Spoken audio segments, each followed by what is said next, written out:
Bonjour et bienvenue dans cette vidéo de présentation du jeu Le Royaume des Nains.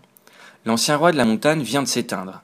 Il laisse un trône sans héritier et une noblesse qui se déchire.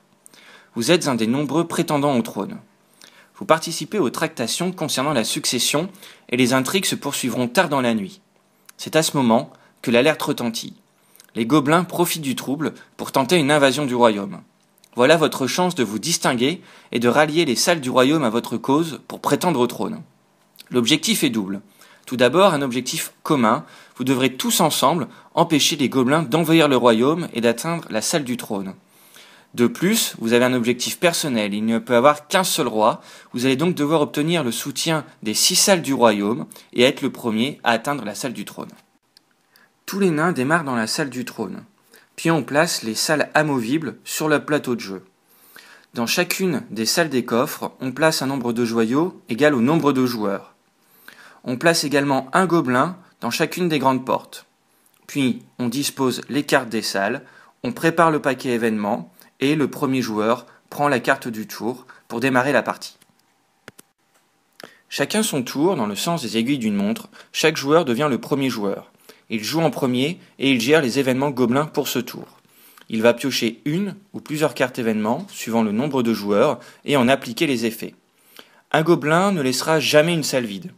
S'il y a au moins un autre gobelin dans la même salle, celui-ci se dirige vers une salle située directement à gauche ou à droite, sans gobelin. Si celles-ci sont déjà occupées par un autre gobelin, il va se diriger vers la salle du trône. Ensuite, on résout les combats s'il y en a, dans lesquels je reviendrai plus tard. À leur tour, les nains peuvent effectuer 2 actions au choix. Il y a possibilité d'effectuer 2 fois la même action. Il est possible de se déplacer d'une case, les tunnels comptent comme une case, combattre, j'y reviendrai plus loin, rallier les salles, c'est-à-dire piocher une carte du lieu visité. Cependant, on ne peut piocher et conserver qu'une carte par lieu, et enfin, ramasser un joyau. Pour résoudre un combat, un simple lancer de dés suffit. Les dés rouges pour les gobelins et bleus pour les nains. À ce lancer, on ajoute les différents bonus. Plus 1 par allié sur la même case, nain ou gobelin. Les éventuels bonus liés aux grandes portes, plus un éventuel bonus d'armes. En cas de victoire, quand les nains attaquent, une seule créature est tuée. Si le nain échoue son attaque, c'est-à-dire par une égalité ou une défaite, rien ne se passe.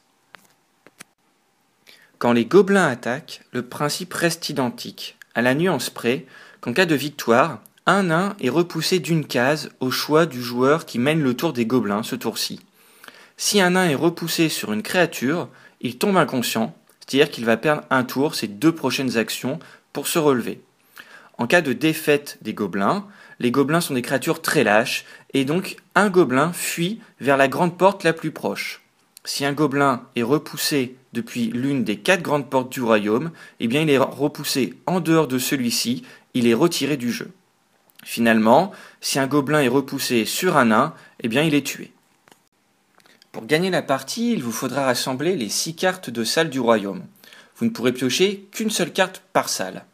Les cartes de l'armurerie sont les seules à avoir un usage permanent. Vous pouvez donc les garder face visible devant vous.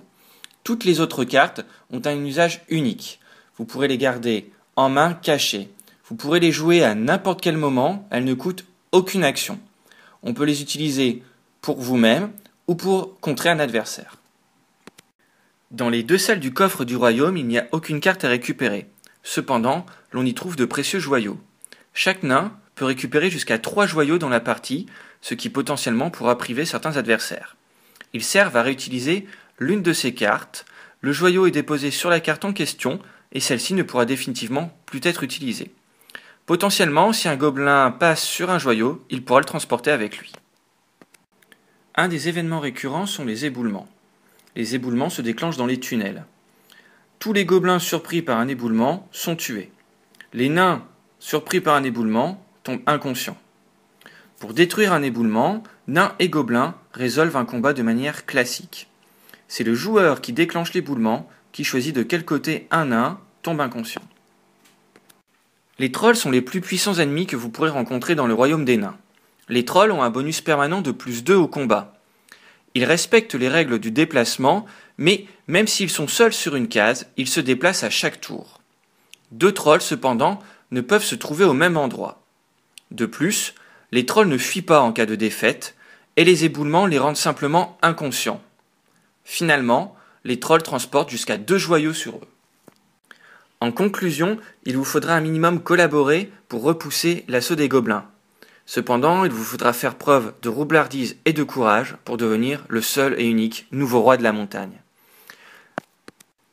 N'hésitez pas à nous suivre sur Facebook et sur le site dédié au jeu et à nous faire part de vos commentaires. À bientôt dans le Royaume des Nains.